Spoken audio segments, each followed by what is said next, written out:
Good afternoon, Woo! everybody. How are you, Chris? Feeling fantastic, except for the snow out there, but you always put a smile on my face, We and got, listen, I'm we happy. got, we got, surprisingly enough, we didn't get any snow and it's 40 degrees right now. We're Hmm. heading into the city later with Mike Walter and Jerry Syracuse, Chris D'Amico, and Leo Tio, wonderful man, Whoa, whoa, whoa! for a little, Stop dropping such big names here. This is going to be intimidating.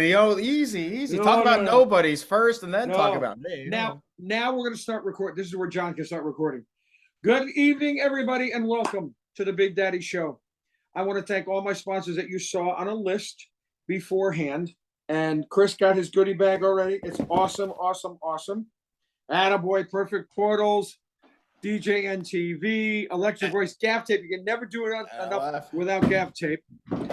And today, my friends, we have the one and only, the man that is making strides to being one of the most amazing hosts, entertainers, and whatever else you can think of for the future of our wonderful business. My friends, Mr. Chris Washburn. Good evening, Chris. How are you? Woo! And the crowd goes wild. Well, first, I know the camera's cutting off my shirt, but I want to make sure everyone sees this. This is a special one I wore for you, Big Daddy. We all know it well. A lot of people know that we're wrestling fans. This is a John Cena shirt, but it's a special edition where it was a certain message talking about rising above cancer. And I'm guessing anyone that watches this show knows who you are, knows your battles, Yes, sir. and Yes, everything sir. you've gone through. So special one for you, and of course everyone out there that is You going are the against that best, my friend. stupid thing called Well, cancer. oh yeah, yeah. I liked it so much the first time I did it twice. Um, but I've been watching Chris for a few. We've known each other what 4 or 5 years now, babe. At Some least, I mean, when I first went to my first DJ conference, probably in 2017, 18-ish, you were there. I don't know if we had known each other yet, but yes, in that range for Yeah, sure. somewhere in that Six. range. Yep. What? Well, Norm, I one of the big first things is how did you get started doing this end of the business, the mobile end of the business? Mobile end of the business. So that takes me back probably to my childhood. My mom was a music teacher, so I was birthed in essentially into music, and always in chorus, playing different instruments, trumpet, piano, all that. Always loving that, and I always loved being kind of the life of the party, and was very interested in standing out, giving people a good time. So like the person at house parties that was controlling the music, or the one that used to make the warm up tracks for all my basketball teams and different sports teams and that type of thing. So after college, started working at a college bar where we had DJs. My love for music, my responsibility as a manager of the bar, making sure that the music was on point and the DJs were good, needed me to have knowledge of that. From there, I just kind of learned from those DJs of like, oh, well, let me mess around with this controller after hours and let me see what this does. And I kind of got into it because I already loved music. I loved entertaining people. It made sense. So that way, that one thing led to another. I learned what things were, started messing around, bought myself a controller, started playing around with it at home. And then I got to the point where I could then fill in at that college bar. And this was probably about 14 years ago, 2009, 10, 15, 14, 15 years ago. And then I was able to fill in when needed. Then I was able to have a night at the bar. And then at one point, friends of mine said, "Hey, we're having a wedding. It was a very low budget. It was in like a fire hall. We can't really pay a DJ, but you DJ? Do you want to come DJ it for us?" I'm like, "Oh, sure." And that was I think 2012, 11, 12, and that was my first glimpse into the mobile DJ world of doing an event outside of a bar. And then from there, I left that thinking, "Wow, this was kind of fun. I really like this vibe. I like the environment. I like the impact and the connecting with people." And I know I can't stay in the college bar forever. It's great when it lasted, but I knew had to be something next. So that's where I got the inspiration and motivation to say, okay, let me look into this mobile DJ thing and see what I can do from there. And here we are, a little over a decade later, and I guess Now, we're when doing you okay. started after that wedding, when you started, did you work for another company or did you start your own company? Started my own company, Washburn Entertainment, and like many people that have an ego, that like their name associated to something and was something to be proud of, that was me. I didn't know where to go, where to start. I googled like DJ contracts, DJ businesses. How do I get leads? Probably signed up to Thumbtack. Well, I definitely signed up to Thumbtack and different Craigslist, whatever it was. And that was the start. And I never went and worked for someone else. I might have done some events here or there under another company, but it was nothing more than like a one or two off type of thing. Now, your company, are you a multi-op? Because I know that you and Tori, Yeah, yeah. and how many other people do we have? Yeah, I would consider us a small multi-op here in central New York, Ithaca, New York, Finger Lakes region, consisting of about 10 people, I'd say. Now, not all of Okay. them are DJs, so I would say we have right now four main lead wedding DJs, five actually, five, with the potential of a few more that are in training that could be there. So we could do, say, weddings are the most complex thing, right? So I'd say we could do five weddings in a day, five lead DJs. And then there's some others that are at the point they could do school dances, they could do private parties, things like that. And then we have a whole slew of we have a videographer, photographer, some photo booth assistants, some people that are just assistants during wedding season. So yeah, I would say right around that 10 to 12 total. So you're a full boat. I mean, you're soup to nuts. DJ, photo booth. That's how I call it. Full boat, soup to nuts. Soup to Wedding, nuts, nuts to soup to butts, nuts. all of it. Yep, you got it. DJ, photo booth, video, photography, right down the line. So You it's sort of do, like yeah. more of a one-stop shop, except for the flowers and whatever. Yeah, I do have people I even have a care big about question. flowers? Do florists watch this? No. No, No, no, I'm kidding. I'm kidding. nice, Yeah, florists aren't nice. watching this. The big question is, what drives you? What is your passion? What makes you Chris Washburn? If that makes sense. Yeah, it's $1 million question, Big Daddy. And where we start with that. Okay. And I actually talked a little bit about this. It's right now in the filming. This is December 2023. Last month at the Wedding MBA during my MC seminar, I concluded with a little bit of first time ever publicly I've ever talked about this. I promise we'll get to your question because it answers it. Talking about my adoption journey. So I was adopted. I was born in South Korea and I grew up in upstate New York and adopted when I was 3 months old. And this is stuff that I didn't know till more later in life. But okay, so growing up, I grew up in a very white neighborhood area, very little diversity. And I faced a lot of discrimination because of that. And I always played sports. And so I was always in the locker room, seeing being around the tough guys, and you don't show emotions and you put the other people down, you make fun of each other. And just being the oddball person in a very upstate New York, non-diverse area, like I said, I faced a lot of discrimination. What that made was it created a sense in me that I didn't even realize, but I was always longing to feel belonged and to feel connected to people and feel accepted in everything. And I'm just talking about DJing. This is in life in general. And that made me probably want to stand out more and do things to feel validated and feel connected and feel like I was not inferior. Oh, sorry, my dogs are dogs. Hold on, wait 1 second, please. They're trying to go out. And so then that led me to everything in life now, where I've always had this sense subconsciously of wanting to connect with people, wanting to feel that love and belonging, and to not feel like the oddball. Now, that overall thing, whether it's business, whether it's in relationships, it's probably why in high school I won most school spirit. And for those of you that know me, you see that I dress very bright and I do things that want to stand out. And it's probably a lot of it comes from that trauma of feeling suppressed, feeling inferior, and wanting to stand out and want people to acknowledge me and say, oh wow, hey, we like Chris, or we like that. It's why I won most school spirit probably. So all of that is something that's a big driving factor. And the other thing growing up, let me see. Oh, I got this right here. I was a big fan of Superman. I'm a big comic book nerd, and Superman was like my idol growing up. And everything that he embodied in terms of helping others, using his goal, his gifts, his talents to help others. And he was an alien. He was an oddball. He was an outcast. Couldn't be himself. I saw that, and that's something that embodied well in me. So, wanting to connect with people, wanting to help others is what drives me. What made me probably such a good DJ. Actually, it definitely made me a better DJ because that's what DJing is all about. It's about connecting with people. It's about inspiring them. It's about letting them escape and forget whatever is going on and make them smile and make them dance. And that's exactly what I was trained, whether I liked it or not, to want to do more. So that's a big driving thing to help people connect, make them happy.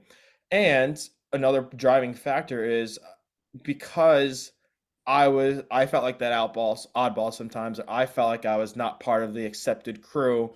When I see people like that at my events, my heart goes out to them. Or if I see them at a conference, someone sitting by themselves, something like that.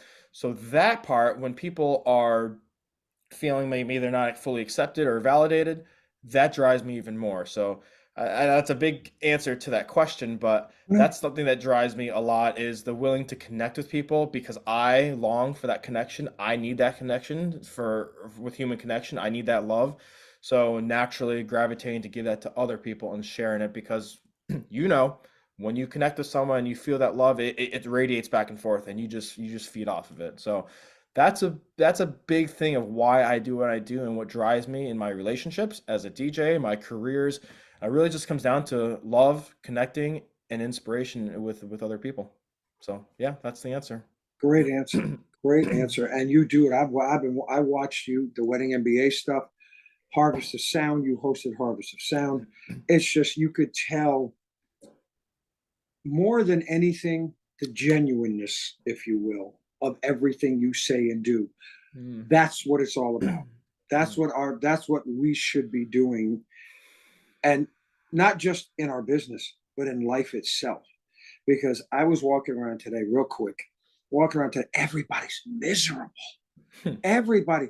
And I'm walking around, I'm going, I have my smile as loud as you can shirt on, everything else. They go, how do you smile like this all the time? I said, because you know what?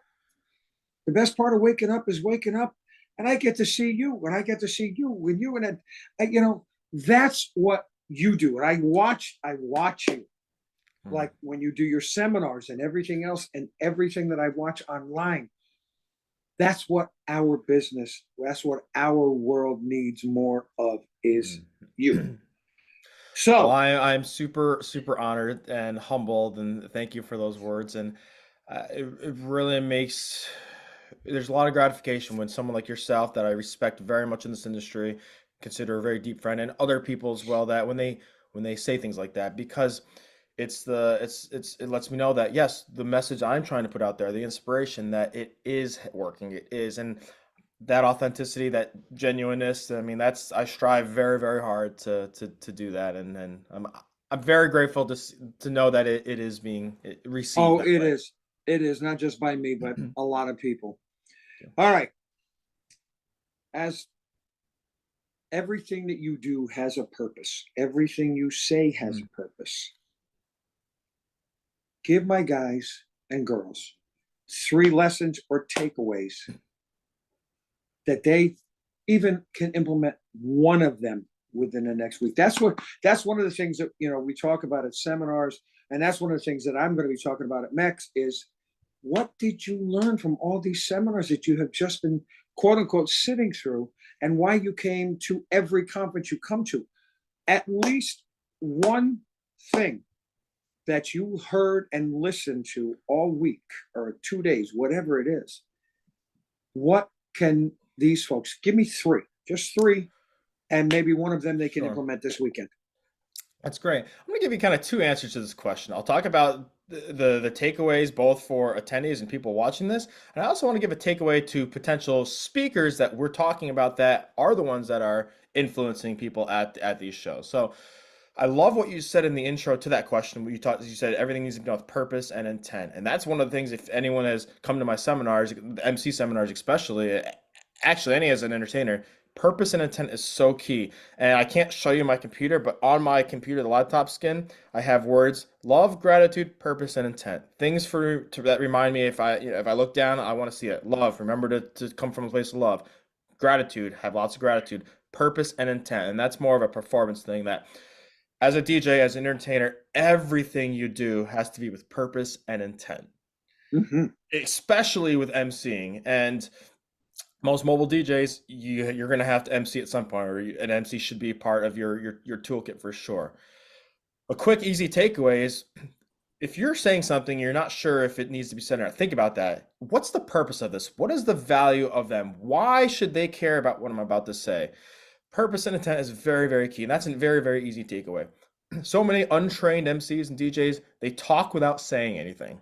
They say words, but it doesn't mean anything. It's not resonating. There's no purpose of it.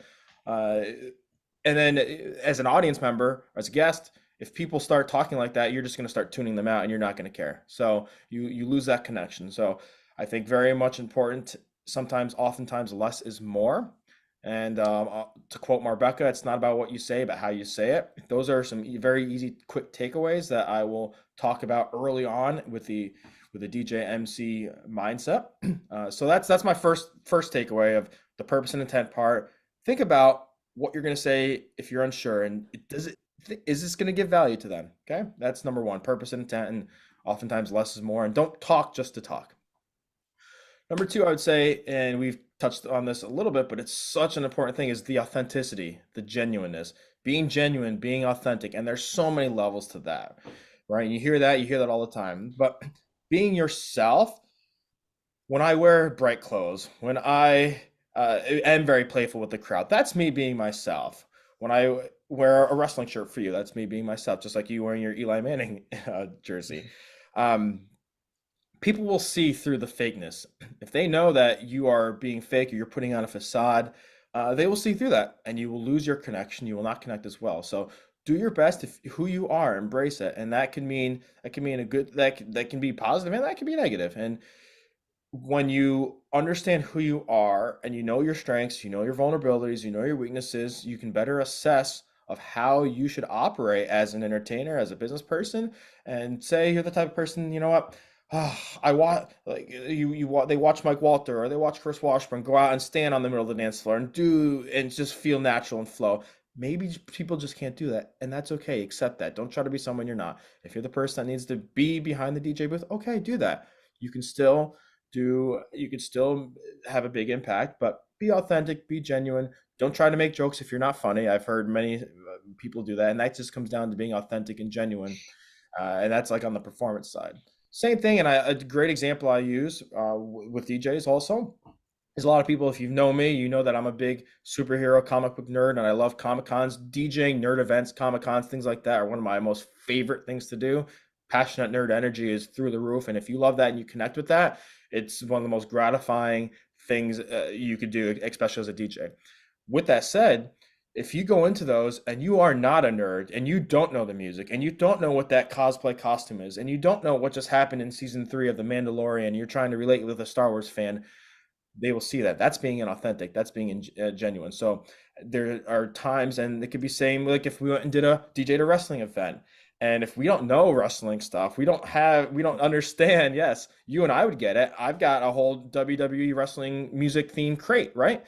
That part of being authentic and genuine, whether you're a nerd at a convention, a comic convention, Comic-Con, or you're a wrestling nerd at a wrestling party, when you're authentic and genuine yourself, people see that. And if you're not, they will see that as well. And you just cannot connect, and then you're a bad fit. So those examples I'm using, probably the majority of people here aren't going to be a Comic-Con or a wrestling DJ, but those are just examples I'm talking about you could use in other aspects. If you're someone that hates kids, should you be doing a mitzvah? Should you be doing a Sweet 16? Probably not if you're really there just for the paycheck. So as the DJs, the other takeaway is when you're booking gigs, you're figuring out the type of clients you want to be with, is understand who you are, be authentic and genuine. Don't put yourself in a position where it's going to be a lose-lose because you don't want to be there, because you're faking it. And of course, then the clients and the guests get a subpar performance because you're just not into it and you're not authentic and genuine. That's number 2, right? Okay, the third one, this will be a quicker one. Takeaway. This is going to be more for speakers and people that are educators and trying to give back to our DJ community. You mentioned the Harvest of Sound and Wedding MBA, and that I present and attend most of the DJ conferences out there. Oh, by the way, I don't know if people knew that, but Harvest of Sound wise, I actually just became part of the ownership crew. That was announced at the show, but we haven't announced it publicly yet. But they invited me, Chris, Tyler, and Lou invited me to become an owner or founder to help propel that show, to help it evolve. So that's just something that I'm sharing, because now I have an even more vested interest, even more so than before, because I am an owner of one of these DJ shows and I'm looking to help out more. So my investment into that is even more so. Back to my point of, to people that are speakers out there, and any speaker in general, is that the takeaway is, everything you say in your seminar or in education needs to be related back to the guest and give and answer the question of, oh, what's the value for them and why. So many DJs that have great stories, that are knowledgeable, they talk and they talk, and a lot of it, they talk about themselves, but they forget at the end to then relate that back to the guests of, why did I just tell you this story about me? Why did I just tell you how my company went from $500,000 to $5 million in revenue in 2 years?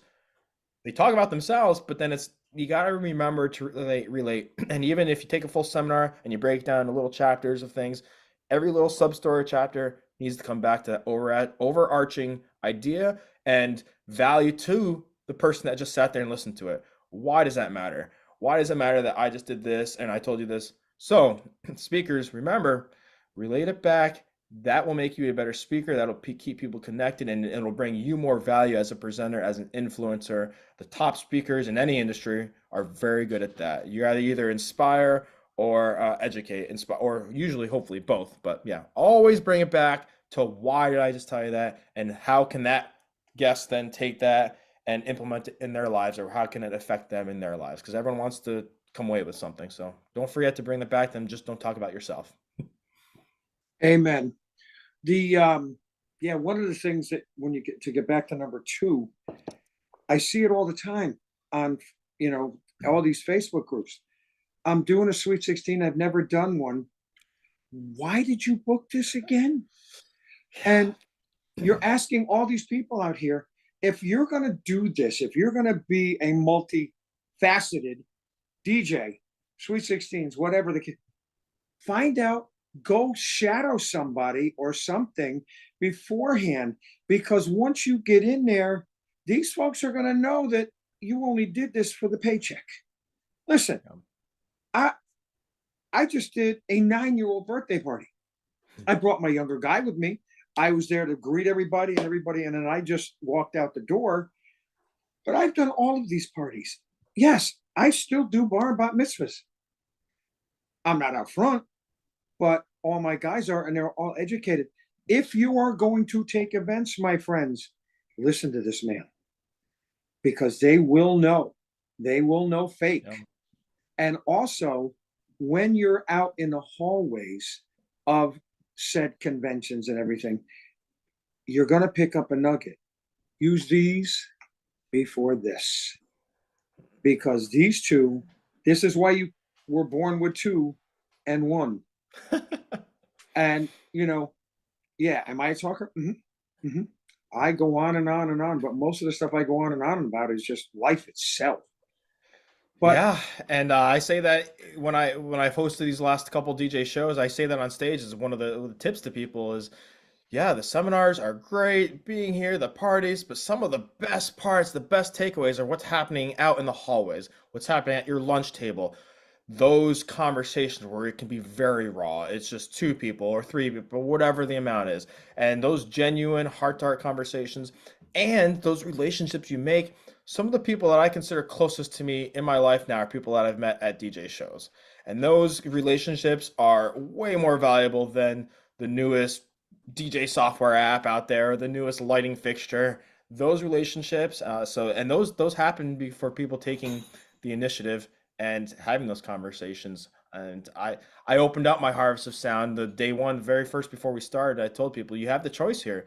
You can be the person that walks back to their room after, or they stop in the hallway and they go introduce themselves to someone that they don't know, or the person that eats by themselves or eats with friends, or the person that goes and eats with new people and someone that they may want to pick their brain. And at these shows, there's some very successful people there. So we have the choice to do that. And it's kind of what you get out of it, what you put into it when you attend these shows. And the people that are more proactive and, like you said, listen, connect, and are genuine, they get more out of it. And it's the people that probably that show up and are miserable, and then they go and complain on the Facebook groups later, oh, this show sucked, education was terrible, and I didn't meet anyone. Well, let's look at that's your fault.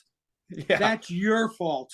Yeah, that's the thing for me. When I now, as the elder statesman, if you will, the godfather, whatever, all I do is I go to these things and I hold court.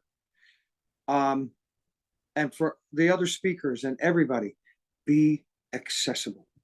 Be accessible. If somebody wants to ask you a question off stage, stop and listen. Just stop and listen. Yeah. There's so much out there that we could learn. And I say this all the time, and I think I've said it at every show except for 2. We all can get the same equipment. We can all get the same controllers. We can all get the same lights. We can all get the same this, but we all don't have the same heart. And that's what our business is about. It should be anyway, heart, because we're celebrating life. We're celebrating 2 amazing folks that are best friends that are getting married. We're celebrating a young boy or girl that's becoming a man or a woman at 13 years old, and whatever else we're doing, christenings, whatever. The one point that, and it always has, is be genuine. That is the main point that hit me home here today, is because that's who you are. That's who you are. And anybody out there, and he's got snow behind him. I don't. He's got snow behind him. That's got to, oof. No thanks. You can have that nonsense. But sidetracked, of course. Yeah. Be genuine. Very just key. Be genuine, folks. Be genuine. And of course, we're going to have to wrap it up real quick. How can these folks, and there's so many different ways to get a hold of this man. And again, Chris, I am so honored that you said yes to this. I know you're a busy man. And for those of you out there that don't follow this man, find out now how to follow this man and watch and learn. Tell him, baby. Yeah. Well, thank you. It's an honor, Big Daddy. Of course, much one of the highlights of my week, of the month, probably, is joining you and being part of this. The best way to contact me, to connect with me, probably if you go to OnlyFans, subscribe to my premium package. I'd appreciate that very much. It's only going to cost you $500 a month, so that's a good deal. If you don't want to do OnlyFans, you can find me on the regular socials as well. Your Instagram. Yes, that OnlyFans was a joke. Yeah, that's why I'm a DJ, not a comedian. That wasn't that good. Social Instagram at DJ Washburn _. Unfortunately, there's an underscore there. This little kid named Devin Washburn, who hasn't posted since 2014, has the DJ Washburn of that one. By the way, I'd pay a big reward if you can get that back. I've tried many times. I've contacted. I've done a lot of detective work. Offered lots of rewards. Side point. TikTok, Instagram at DJ Washburn _ Washburn Entertainment.com, Facebook. And I'm guessing if you are watching this and you're part of the DJNTV family, then we've probably connected in some way, or you know how to get a hold of me. Pretty accessible, pretty easy, and all my contact information is usually out there. So I'm very accessible, love connecting, love helping other people, love sharing ideas, and really love giving back to our DJ community, helping support. So many people along the way have helped me that I just feel it's my duty to give back and allow others to hopefully grow. Because again, what's that term? The boats rising together, or a sinking ship, something like that. We all of us rising together is better. High tide, you know what it is. Again, that's why I'm a DJ and not a poet or a comedian. Yeah. Well, the difference between his OnlyFans, you pay $500. I have to pay people $150 a week to just join. But seriously, my friend, I thank you. To everybody out there, we're back here again in 2 weeks. Yes, the Smiles Out. My man gets all my, I want to thank my sponsors. And look, the Big Daddy Smile Loudly guest gift bag. Every one of my guests gets one of those. John Young, thank you. Chris Washburn, you are the best. Everybody, Merry Christmas. Be safe, be happy, and remember, smile as loud as you can. Chris, thank you, my brother. I think we're out for the week, and I'll see you all on January 2nd. My next guest will be Mr. Mentor Pods himself, Mr. Matt Radicelli, on January 2nd. You won't want to miss that one. I just signed up for Mentor Pods. Matt Radicelli, one of the most genuine and smart people in our industry. Amen. My friends, have a great rest of your day. Merry Christmas. Chris, enjoy the day. Thank you so much. Peace.